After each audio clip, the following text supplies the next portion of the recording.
This is Lex Van Dam, a man who's about to make the biggest gamble of his life.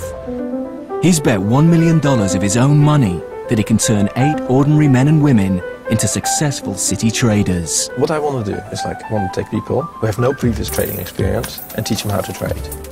I want to give them all the tools that I think are necessary to do this. Then I will give them some of my money and I want to make sure that they make some more money. A top fund manager, he's going to set up the world's first hedge fund, staffed only by complete beginners. With some training, guidance and the promise of each being rewarded with a city-sized bonus at the end, they're all hoping for success. If they make money, it'd be great, no stress. And if they lose money, then there will be stress. From all walks of life, these novice traders have 2 months to show they can make it in the city. I've locked in £100. Whee! Yes. But what none of them realise is just how hard it's going to be. I've seen really mentally strong people become psychologically destroyed by the world of trading. What a nightmare. Because in this game, every decision counts. Ah, it's just open, 7.26. What if it's at £7 in an hour? You're going to sell them there? Yes. Right, well, if you're going to sell them at £7 in an hour, sell them at 7.26 now. Think about what you're saying. It's unbelievable. I don't really know what I'm doing. As if it wasn't hard enough, they will have to play this game as the global markets plunge into the abyss. 900 quid, like that.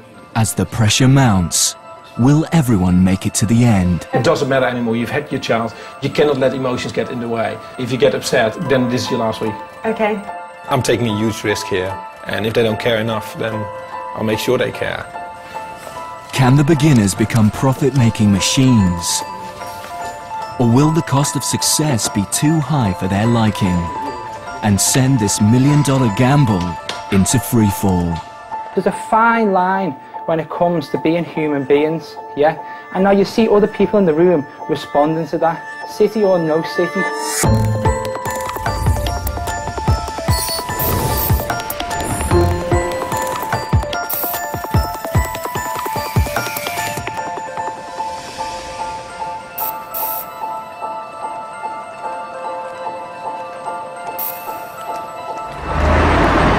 With $1 million of his own money at stake, Lex Van Dam alone will choose the novice traders. It has to be like a diverse group of people. But we do need people who are able to work very hard and who are able to cope with a certain level of stress. After 16 years as a successful trader, he knows exactly what he's looking for. To qualify for a place, the applicants only need 2 qualities: the ability to handle stress and be good at maths. What is 32 times 32? 32 times 32.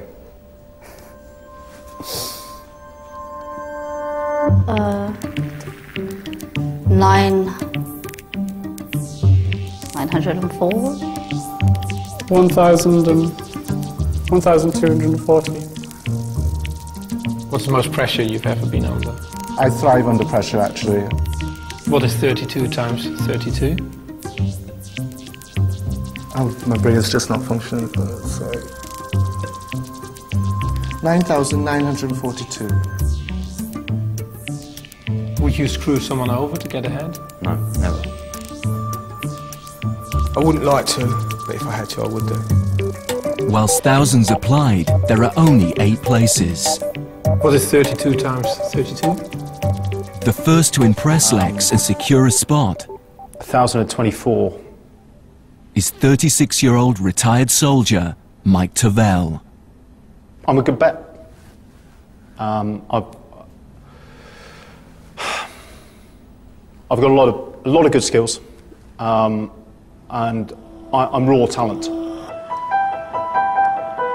After 13 years in the parachute regiment, Mike reached the rank of major before retiring to live in Jersey. I'd been thinking about leaving the army every day since, about 1996. I'd done a long stint in Afghanistan, and I just thought, can I do this again? I've maybe had my time of selfless commitment. Now I just want to earn some filthy lucre. Joining Mike are the remaining 7 successful applicants who will all undergo a rigorous training program. We've got 8 weeks here, so we need to make money over those 8 weeks. So we need to think about what is going to drive stocks over that period. If you can predict tomorrow's newspaper, you'll be very rich. Nobody asks you to be awake every night. But if you sleep really well every night, there's probably something wrong. That's the most you'll hear me speak, ever. Okay. From Lincolnshire, 34-year-old shopkeeper Amit Jopanputra sees this as an opportunity to get himself a better life. I mean, just walking out into the street, you know, it's different completely, obviously, you know. Instead of selling Mars bars and tea bags, you know, I'm probably going to try and sell shares in Vodafone and stuff like that. So yeah, it's different. I just want to find out more and see if I can cope with it and see if I can understand the subject a bit more. The group have just 2 weeks to get up to speed and will be trained by leading city experts. There's no right way to trade. There is no rule book. What there is different people finding what suits them and makes money. They'll cover everything, from generating ideas... We're interested in trading on the stock Benfield, BFD. Could you give me to phoning up and placing a trade with a broker. 245 3/4, 46 3/4. Quite a thin size at the moment, Simon. From Croydon, Oxford-educated IT engineer Simon Brew is keen to learn as much as possible. His grand plan is eventually to trade from home using his savings and provide a more comfortable retirement for himself and his wife. Well, I'm just hoping you'll make our fortune. Well, it won't be our fortune anyway. The deal is basically... after you finish. Oh, after? Yeah, actually, I'm seeing this very much as an alternative I'm not career holding my breath. once this is passed by. Yes, well, just don't do a Nick Leeson. The team are also taught how to decipher highly complex technical analysis. Basically what it is, it's a mathematical representation of momentum in the market. As well as essential insights into trading psychology. In all aspects of human activity, there's a tendency towards overconfidence. Once you've understood the rules of the game, the challenge is controlling your temperament. 26-year-old Cleo Folkes is an ex-vet who lives near Stourbridge in the Midlands. At the moment, she's working for her dad in the family firm, a 300-year-old engineering and property business. My family has got money, but that is no reflection on me because it's theirs, it's not mine, and that's my opinion to life. I've lived on my £20 a week budget. I know how to budget. Money is a drive for me. I'd be lying if I said it wasn't. Soon, they'll be trading with genuine money, and the profits and losses will be real, exposing the novice traders to a whole new level of pressure. 45, 90 million,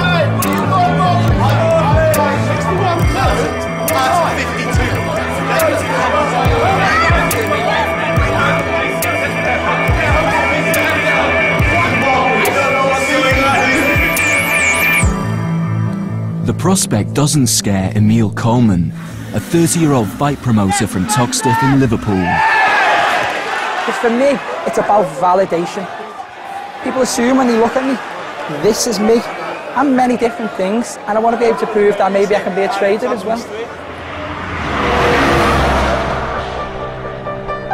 The British Chambers of Commerce says the economy faces a serious risk of recession. Fresh concerns about the health of banks around the world have again undermined share prices. At one point, shares... Today in the stock market, with the FTSE down over 80 points a short... Day 1, Monday morning, 5 a.m. With training over and the credit crisis looming, their lives as traders begin.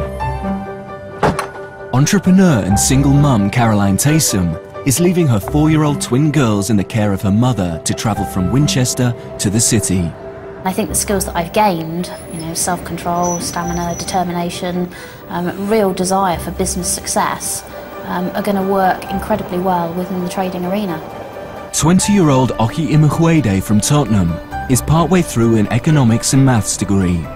The nature of trading is that money can come and go in such a flowing way that it's almost like a living, breathing thing. It's important that you keep all of the reins in so that you can control it. Highly ambitious, these next 2 months will reveal whether he has what it takes to become a city trader. Finally, environmentalist Dr. Sam Doobie, the unlikeliest of all the traders, is taking part to find out whether it's possible to trade ethically and still make money.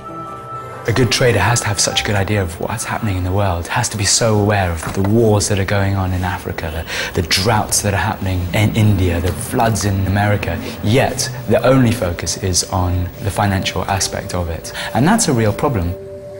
The 8 rookie traders have been given their very own trading floor in the heart of London's Square Mile. Complete with computer terminals plugged directly into the world's stock markets, they have everything they need to start trading. And the world's most scrutinized but least understood institution will be revealed as never before. Their first 2 weeks of trading will be critical. $1 million for me is very significant, and I can't afford to lose it. If I lose it, it's a disaster. If I lose half of it, it's half a disaster, which is still a disaster. If I lost 5%, it's humiliation. If I lose anything, it's terrible. How's everyone feeling? First morning? Early start? Yeah, rosy. Although Lex Van Dam is supplying the money, he's appointed a supervisor to be his eyes and ears. An 8-year veteran of the city, Anton Creel retired from trading 2 years ago at the age of 27, a millionaire. I know the feeling around the table is quite laid back and like quite laissez-faire this morning because it's the first day. But like you've got, I mean, the news and stuff in the morning, you've got to be really military and like really, you know, get into what is going on in the world, you know, and then you can try and make sense of it, right? Okay. But, you know, the hours between 6 and 7:30 are absolutely crucial to your day. Right, market's opening in 1 minute. Let's go make some money.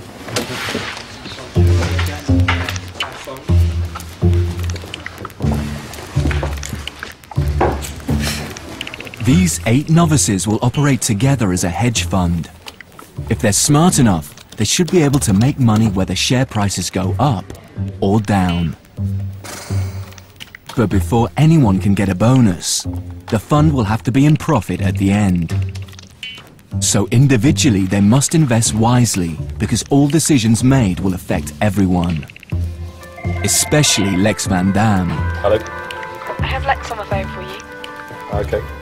Busy running his own hedge fund, Lex will phone Anton regularly to be kept up to date.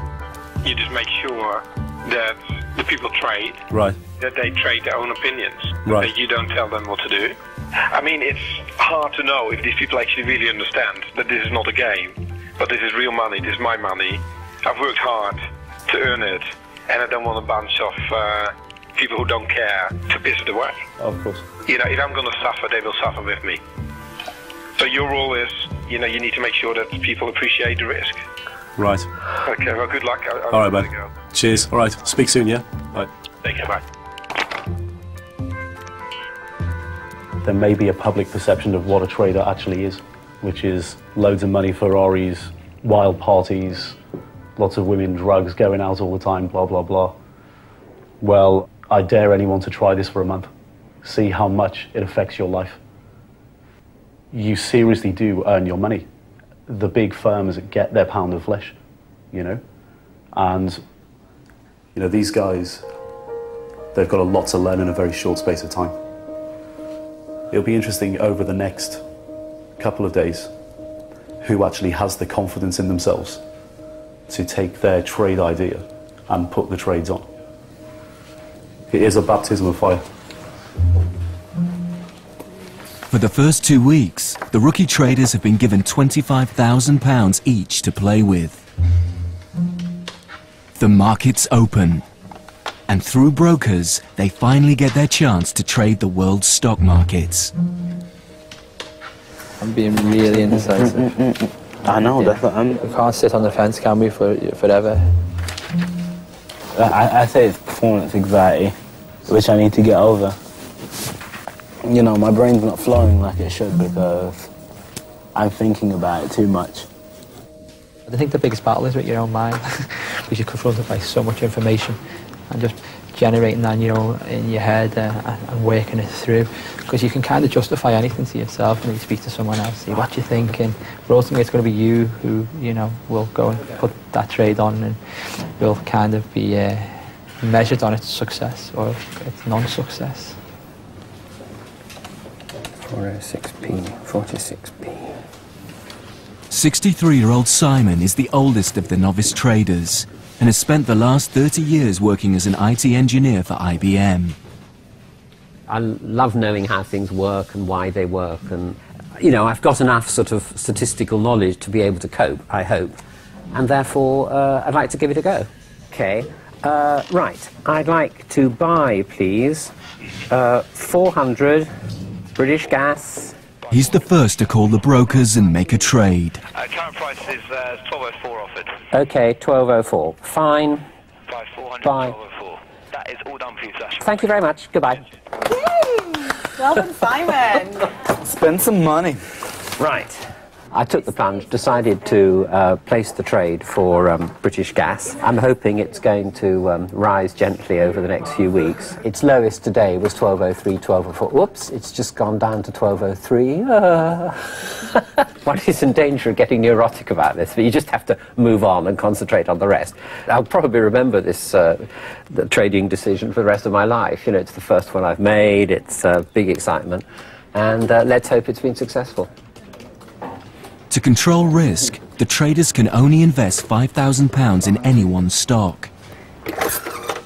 Done. Believing British Gas is a safe bet, Simon's invested the maximum allowed. So BG Group, he's gone right up to his maximum position size immediately.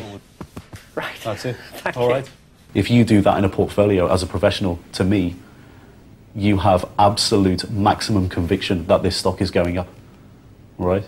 And it's almost like you can't be wrong.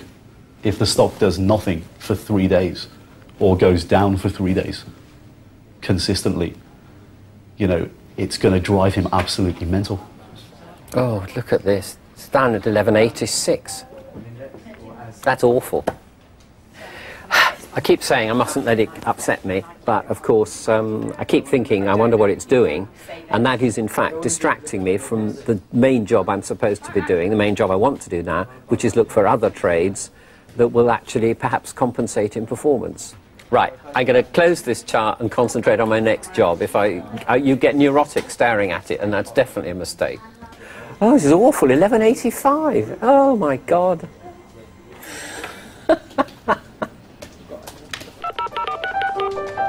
I'm looking at Halfords, the code HFD, and then can I get 100 shares of that then, please? 100. 100. By the end of their second day, several novice traders have taken their first dip into the markets. I'm looking at Admiral.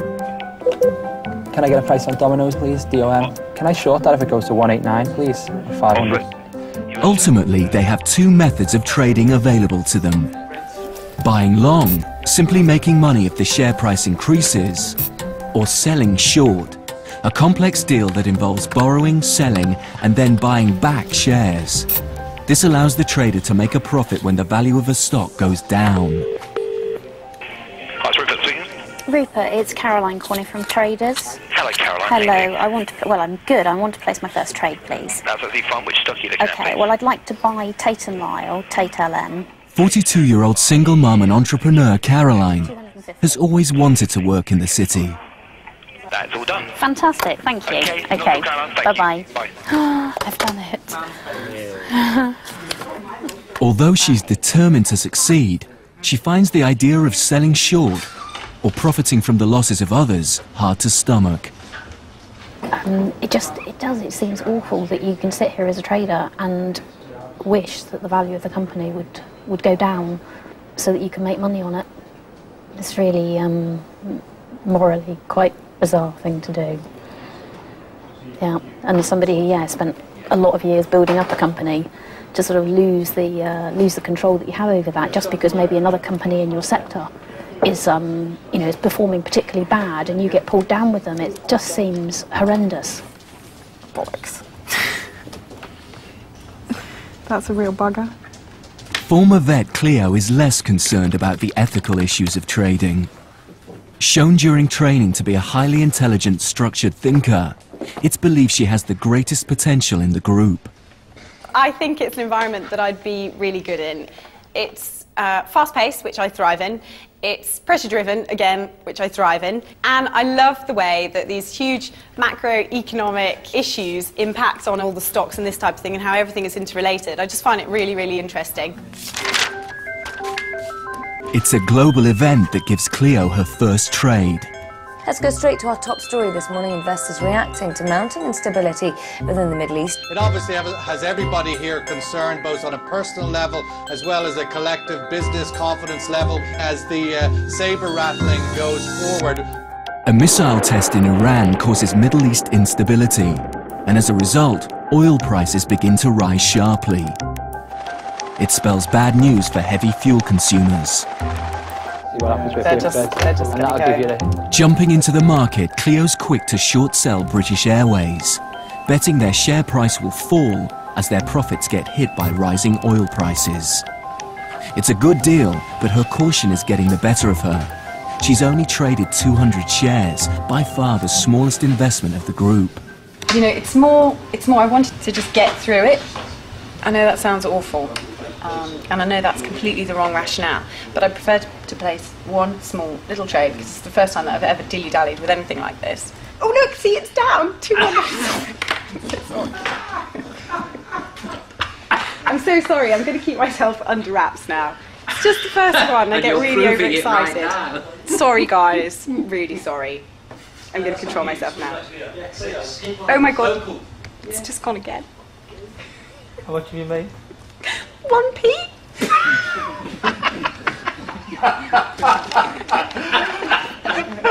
Oh man! I was where? I'm really sorry, the time's wrong. I got a little bit overexcited. Right, what have you done? Okay. 2.5, yeah? Yeah.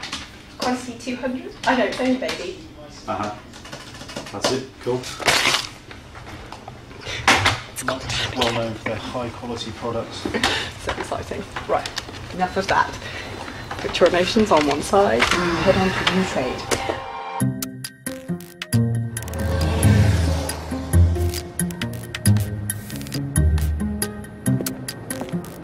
The life of a trader is all-consuming. Long days begin with very early mornings. The team is expected to be in the office by 6 a.m., working out their strategies well before the markets open at 8.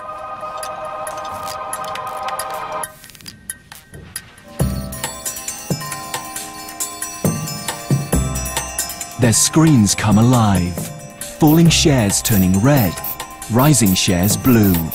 Great, confirm 500 short. Sports Direct. Everything coming out about it's bad. After 3 days of trading, the team has so far only invested 10% of the £200,000 currently at their disposal. But it's not the amount that's worrying, it's the commitment of some of the traders.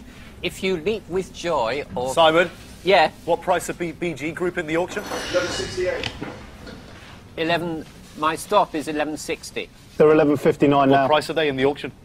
You're out, mate. I think you better check.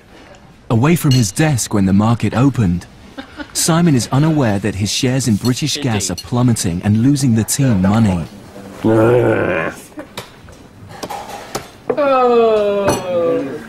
You may recall I placed a trade yesterday on British Gas. You've been closed out.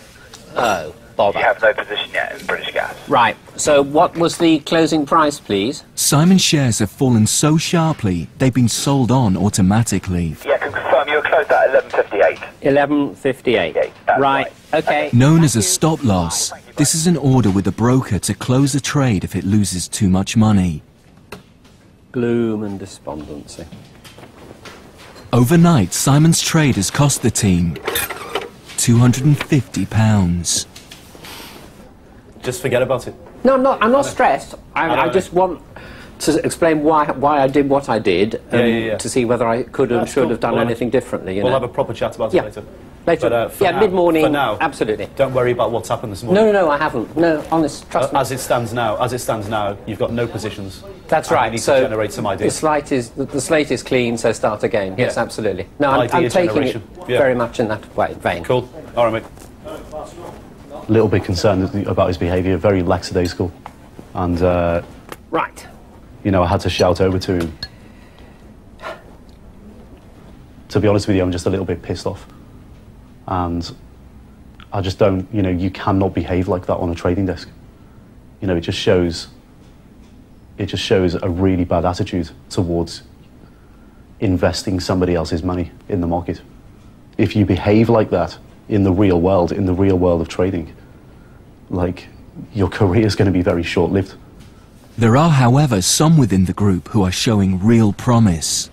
Both fight promoter Emil and Sam the environmentalist have made money. You know what, I feel a bit ill when I place one of these things. I really don't like it. The jitters? Yeah. It's unbelievable. It's I really don't like it. I don't find it a pleasant rush though. I find it a really uncomfortable feeling. Oh, do you? Yeah. No, I kind of like that adrenaline thing. It makes me feel exactly like I felt when I was a kid lying. I think it's just because I'm making a decision based on a best guess. And I'm not used to guessing, I'm used to being sure about it. Don't you think this shows the fallacy of it, that the fact of that, like, you know, in reality, no matter how many charts we look at, no matter how everything else, we go on how we feel. That's exactly. It's like any gambling. It's why I'm not a gambling person. Yeah, I don't gamble. There's only one person left in the group who is yet to make a trade. Having just left the army, Mike now wants to be a professional trader. Half the game here is timing. You can have the world's best trade if you like, but if your timing is wrong, you don't make a profit, or worse, you make a loss. Beginning to think that I should maybe just grow a pair and get on in there, and then just work it as it goes. But it's just you know, it's just like parachuting. It's taking that first step that's difficult, and then actually after that you're fine. Well, until you've got to pull the red handle, maybe. I don't want to have to be pulling any red handles around here, that's the thing. You've got to take risk to make money. Of course you can lose, but if you're not invested, you cannot make money. It might as well just be in the bank earning 5%. It's concerning, because you cannot succeed in this business behaving like that. You'll never make money. What can you do? The last thing the economy needs right now is for the standard mortgage spigot to be turned off. In terms of these two companies, they own or guarantee about half the $1 trillion of U.S. mortgages. Take a look at Freddie Mac. It is off by more than 1/3, losing 1/3 of its value this morning. The government is going to be absolutely bound and determined to do whatever it takes to keep the money flowing to home mortgages. Only a week into trading, and the novice traders are dealt a heavy blow. US mortgage giants Fannie Mae and Freddie Mac hit the rocks, and the world's markets reel in shock. The trading screens turn red, showing a massive fall in shares across the globe as £35 billion of investment vanishes in a matter of minutes. Like, look at the dollar versus the euro and the pound now, right? The dollar is likely, if this continues, to get smoked. In the end, the taxpayer has to plug that gap, right? Yeah. The US government has come out and said that if Fannie Mae and Freddie Mac go to zero, then they'll guarantee the debt. The market's taking it negatively because the government's basically admitted that there's a possibility that they could go to zero, right? And if they bail them out, we're talking hundreds of billions of dollars, right? And who ends up paying for it? The US consumer. I mean, to anyone who's been in the industry a long time, this is like proper scary stuff, you know? And the entire basis of the US economy changes if this happens. I mean, the US is over for a generation if this happens, potentially. This is why the markets are so volatile. This is why the world is in a complete mess at the moment and no one knows what to do, because there is no light at the end of the tunnel.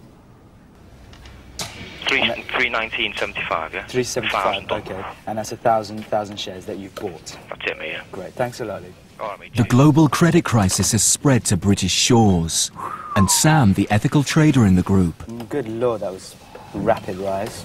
spots a chance to make money.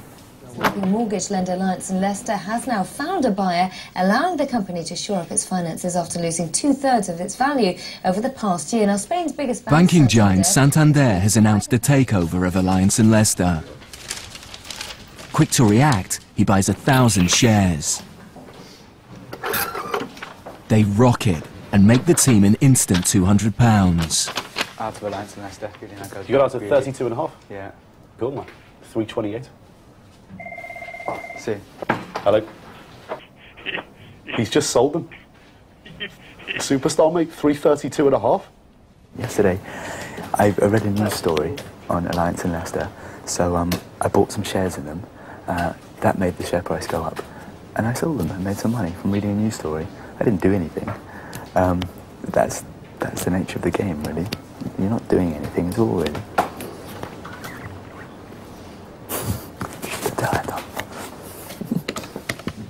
Impressed by Sam's successful investment, retired IBM employee Simon also jumps into financials. Hi.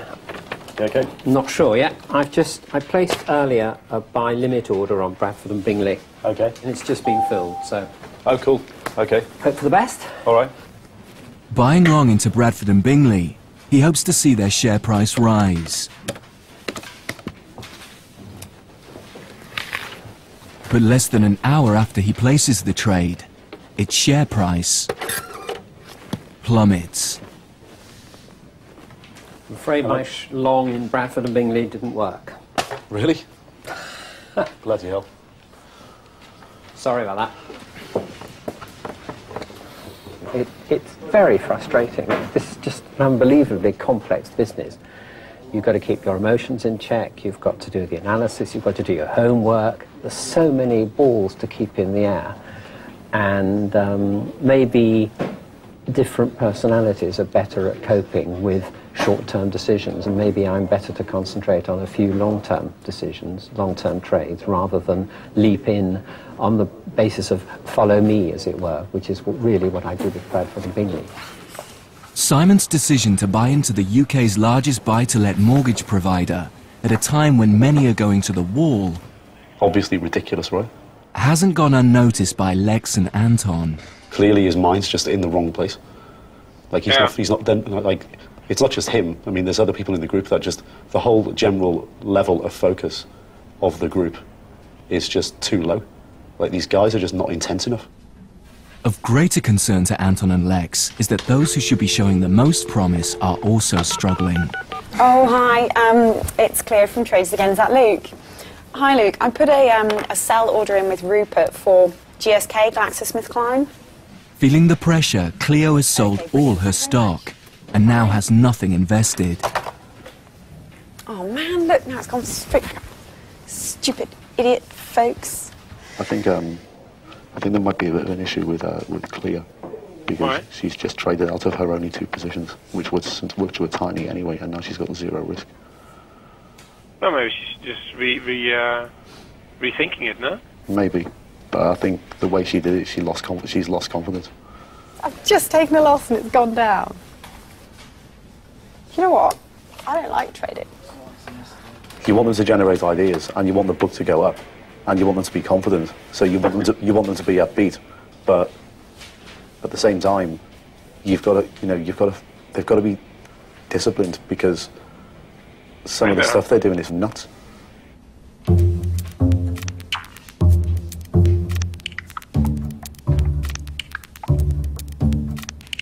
So far, the team have only invested £40,000 out of a possible £200,000. They've been trading in the worst market conditions seen in years. And although they've had some successes, overall, they've yet to make a penny. It's definitely been noted over the last couple of days that a lot of crucial things in the market that's been coming out has been missed by people. Things like being on the desk when the market opens, popping off for 30-minute lunches, Like, it's just absolutely not acceptable. Yeah. I had, in 8 years, 2 lunches outside the office, okay? As a team, to make money, you really need to be here. Because if you're not, you don't stand a chance. We're in the worst trading conditions that we've been in for a generation. But if you want to give yourselves the best chance of making serious cash and beating the professionals, you're just going to have to step it up, like, massively. Get and take it to the next level. I mean, nobody ever said this was easy, but God, it is a lot more difficult than certainly I ever expected. It's extremely difficult. I think it's just going to be quite a steep learning curve for us. Of course it is. I know that. No one is doubting that whatsoever. Days. All right. Thank you. Are you okay with all that, yeah? It's difficult, isn't it? It's fucking impossible. Yeah, but it's not. It's difficult. We know that. I don't think I can try any harder, that's all. No, but you can. No, I can't. Anyway, let's leave it. Simon, you definitely... Look. No, let me place my oil tray. I'd rather do that right now. Okay. Let's talk about it later, yeah?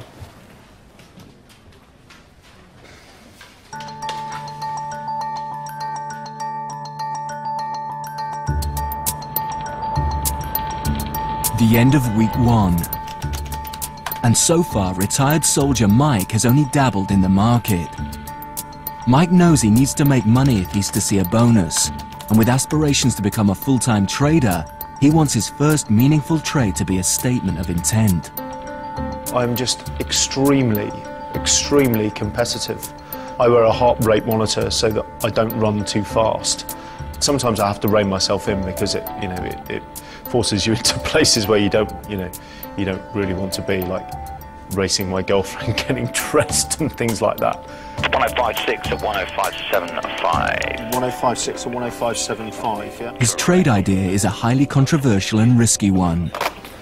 Just looking at the opening prices on HBOS, there is people are staring at each other, across the city. Who's going to win this game of bluff? A cash flow crisis for Britain's largest bank, HBOS, has forced them into a rights issue, which means going to their shareholders and asking for more money. Mike has calculated that the rights issue should go well, sending its share price up. Ka-ching, okay? That's a good scenario. That's the side of the bet we want to be on. Right, but to cover his position, Mike has decided he also needs to short sell German bank Allianz. As the underwriters of the rights issue, they will have to pick up any shortfall, a potentially huge liability which could see their own share price fall. This trading strategy is known as hedging. It's the essence of how a hedge fund works. If he's right, he'll make more money on this deal than everyone's trades put together. Hi, it's Rupert. Rupert, hi, it's Market Traders. How you doing, mate? Hi, mate. Yeah, good, thank you. ALZ.de. The 110. 110. 23. Euros, right?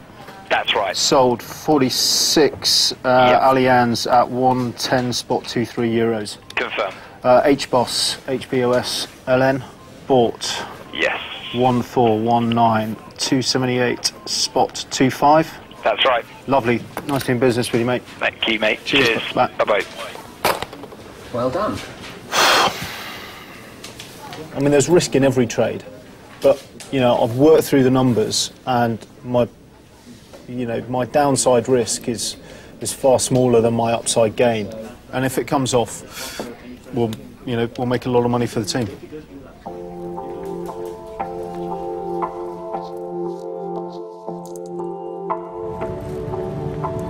The second week of trading, and as world markets become more unstable, the pressure to make money intensifies. The government has come close to admitting that the fiscal rules it set itself for managing the economy can no longer be met. The Bank of England has kept interest rates unchanged at 5% as it struggles to respond to officials were insisting no decision had been taken on rewriting debt levels were careful not to dismiss the idea. Everybody's thinking of the credit crisis at the moment. And they're all, basing all the ideas of that credit crisis. Yeah. But it's total risk. It feels like we only look at one trade, which is bounce. Everybody's obsessed by this thing. Then the other thing is like, You have to tell people if they keep trading in such small size, you'll never make any money. Okay. And they're not going to get more money, and they're not going to get paid at the end of the period because they haven't made any money. So they need to trade a little bit larger. So basically, like we're going to...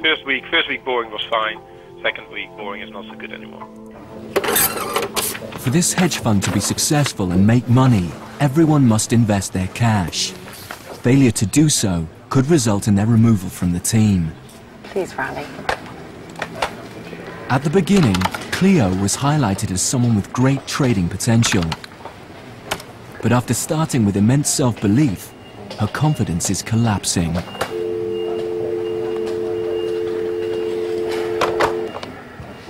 With no trades in place, she must get invested to stay in the game.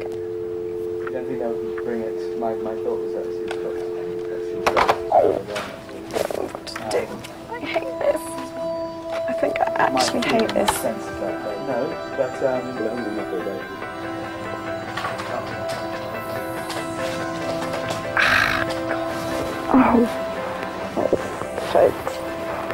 Such an idiot.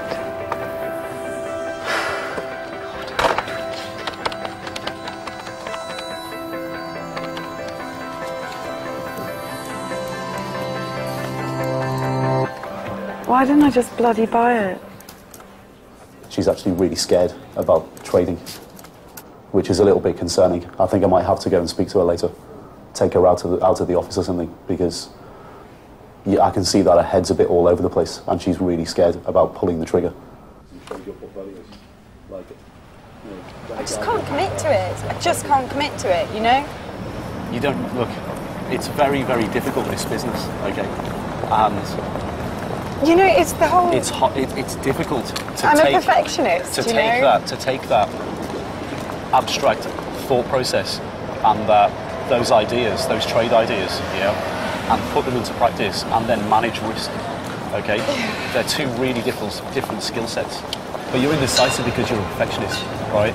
And you can't have indecision in the business. I know. I'm so aware of this. Okay. Yeah, I'm telling myself the whole time. Nothing ventured, nothing gained. Just put it on, just put it on. And then I just sit there and fanny about. Just accept that. Just accept that you cannot be right 100% of the time. It's impossible. I know. It's absolutely impossible.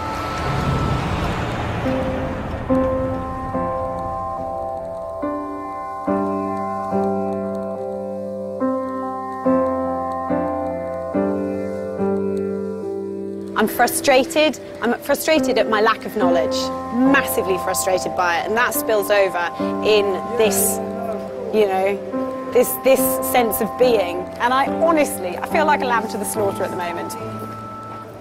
Now I feel pressure that I've really got to find trades to put on. And, you know, whilst it's good to have a bit of pressure, in this uncertain market, I don't feel that that's necessarily the best thing, because the last thing I want to do is put on trades just so I've got positions. But I'm almost feeling like I'm being pressured now to put on trades purely for that reason, just so I've got positions, just so my capital's invested. But when the market is this volatile, I don't think, you know, I think unless you can really, really read it, then you're a bit of a fool, really. Oh, God, look where it's gone. No wonder it's...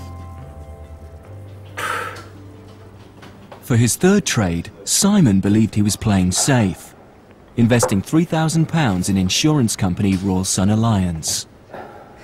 I've got an open position on RSA, which I'm getting a bit nervous about. It's had a terrible day. It's unfortunately, majority of them have today. I was thinking of lightening my position by buying, say, 800. That will be 1/3 of them, roughly, and then lowering my stop to stay in the market for the rest. You could do that. I don't see why not. Right. Let's make a decision. Could I buy 800? Buy 800. At whatever the market price is now? It's 50 and spot 4. Simon has just made a fundamental mistake. To reduce his risk, he should have sold 800 shares. Hang on a sec, you've got a sell stop loss on, yeah? No, I've got a buy stop loss. You've got I beg your pardon. I'm so sorry. I've gone completely the wrong way. Right, This was a buy. 800 now, you see. Ah, well, could you sell them again? That was a mistake. Simon, I'll be selling you 1,600 now, is that correct? Correct. That's price to sell max 15, spot 1, so you're making a loss on that. Oh, shit, just my luck. So let's just say this again very slowly. You have sold 1,600. 1,600 at 115. 115. Spot 1. Spot 1. Okay, that's amended for you as well. Okay, done. Thank you. Cheers, Sam. Cheers. Bye. Bye.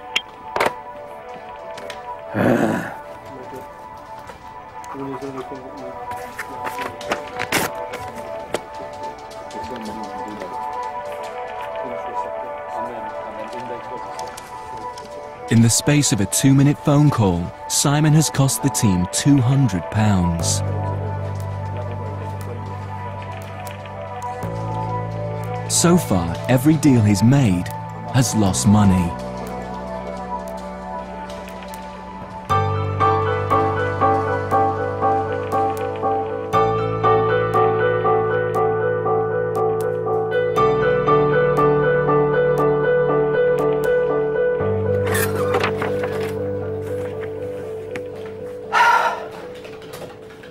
I made a small mistake. So he basically shit himself. Yeah. Went to sell a third of the position and ended up buying it. Right. Right. And then he realised what he'd done and then went to sell double the amount to get his position correct. And then he bought instead of selling. Yeah. If you say buy when you want to say sell, it just means that, you've got shit for brains. Well, yeah, that's what it means. It's totally switched off. He's panicked, shit himself, lost his mind, and done the trade the wrong way around. I'm pretty annoyed because, there's mistakes and there's mistakes. Yeah. We have to think about what we're going to do about this. Yeah. Cleo was has been a bit of an issue in the last 24 hours. She's actually scared of having positions.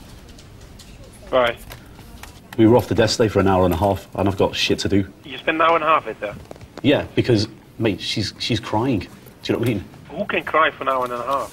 Someone who's never traded before, who's scared of trading, 1 week into this exercise, right? That's a person who can cry for an hour and a half. Great. One has shit for brains and the other one starts crying. We're doing well here. Yeah. It's judgment day for Mike's biggest trade.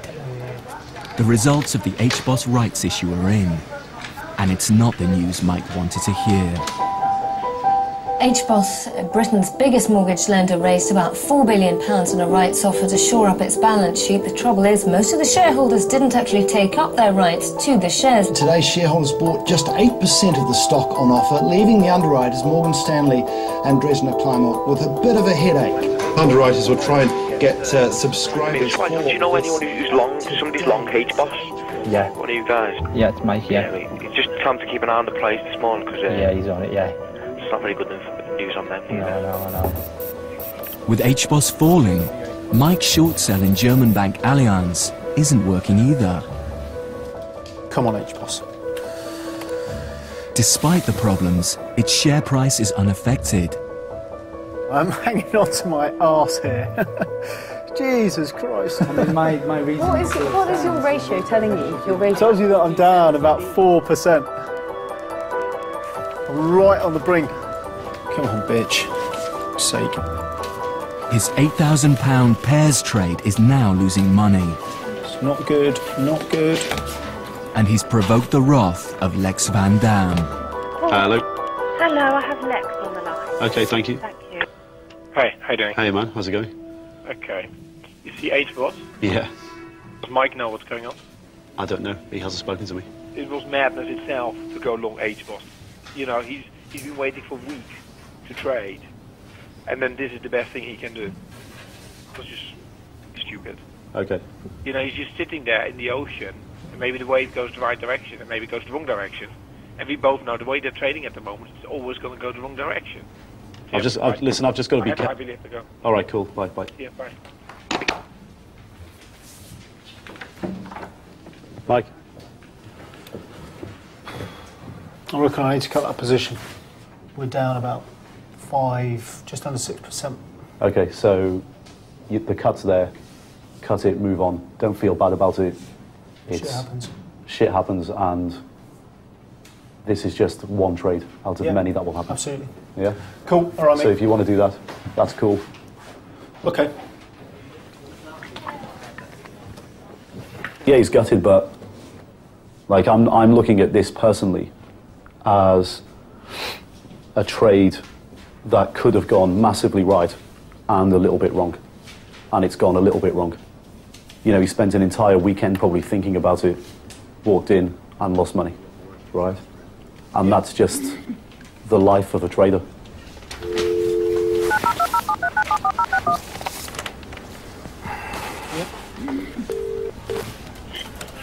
Good afternoon, Mint. Hello, Luke, it's Mike. Hi, Mike. Hedge boss. Sell 1419 at... put it in for 267, spot 25 if you can do it. Mate, that's done for you then, H-Boss. Okay, ALV.de. I'm a buyer of 46. Done for you, mate. Bought 500, Thomas, 205. Fuck. Yes. Great. Done. Thank you. Cheers. Mike's trade has cost the team £500. That's quite a loss to take on board. And the bitch is trying to go back in and find another one.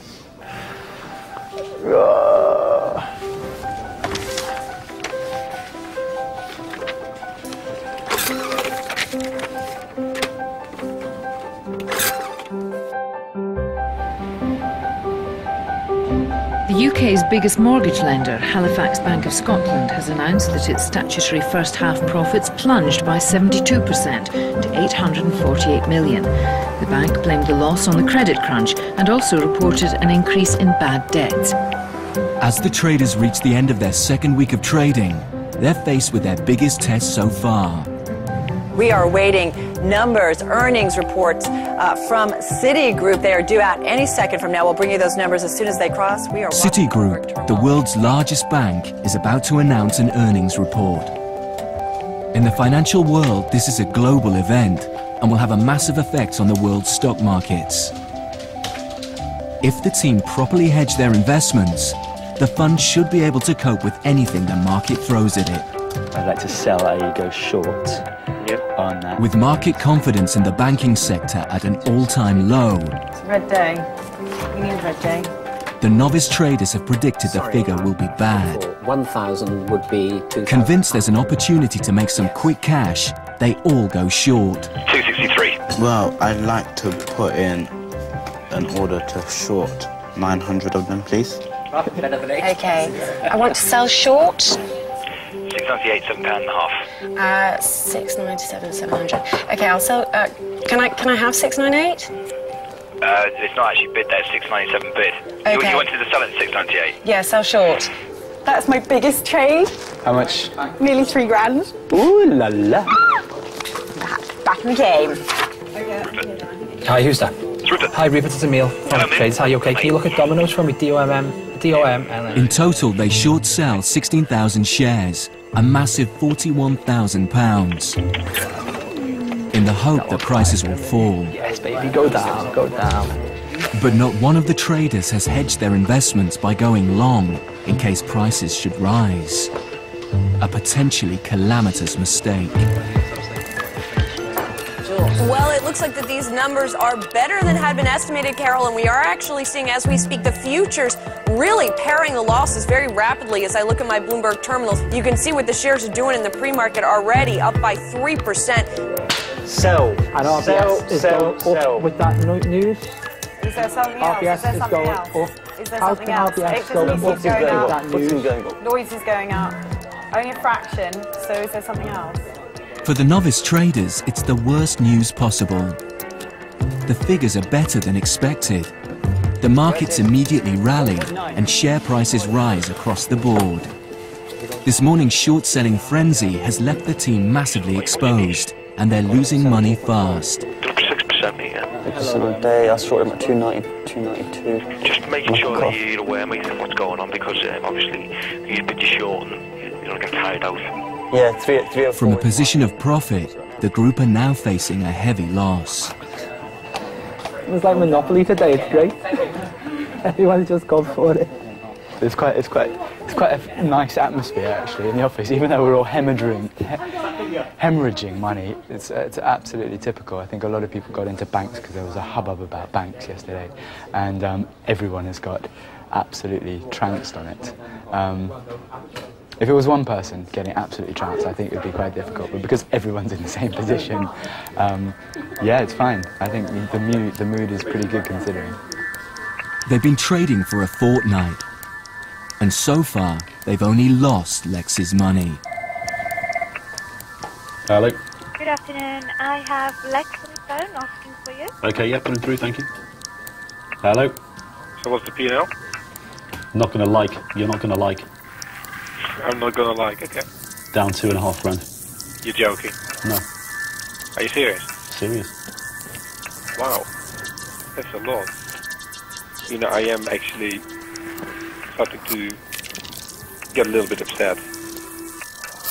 I'm not the type of guy to, you know, humiliate people in front of a group or give people shit for no reason, you know.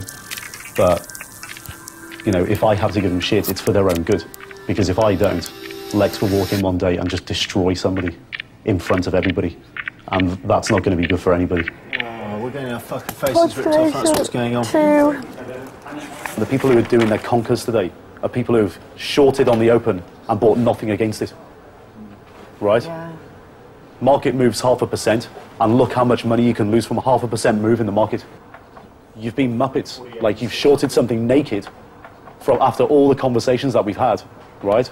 And it hasn't even entered your mind to buy a UK bank against it, given that financials are the most volatile sector in the world right now.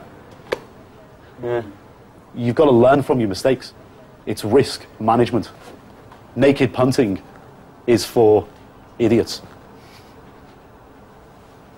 And if you're down 2 grand today as a group, yeah, and you multiply that by 45 days that we've got left, you're going to be down 90 grand on 500 grand. What do you want me to do? Like, put everyone up against the wall with a gun to the head and say, fucking manage risk. You're trading with somebody else's money. You know? If this was my money, I'd be so scared. You've got to seriously think about what you're doing and the risk that you're taking. Because we walked in this morning, and I don't think anybody thought we'd be down 2 grand this morning, right? No. No one thought that.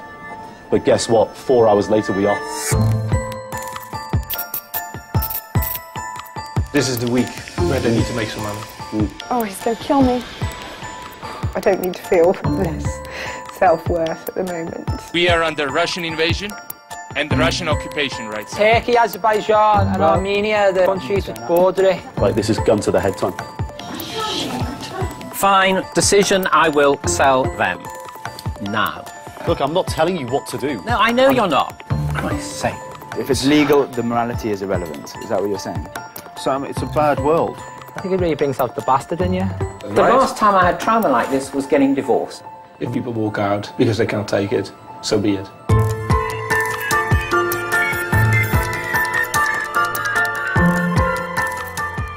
Continuing the city theme over on BBC 4, Jerry Robinson meets Britain's first ever venture capitalist. And Charlie Brooker's got a thing about TV shows that come with a mission to achieve, and he's firing off again next on BBC 2.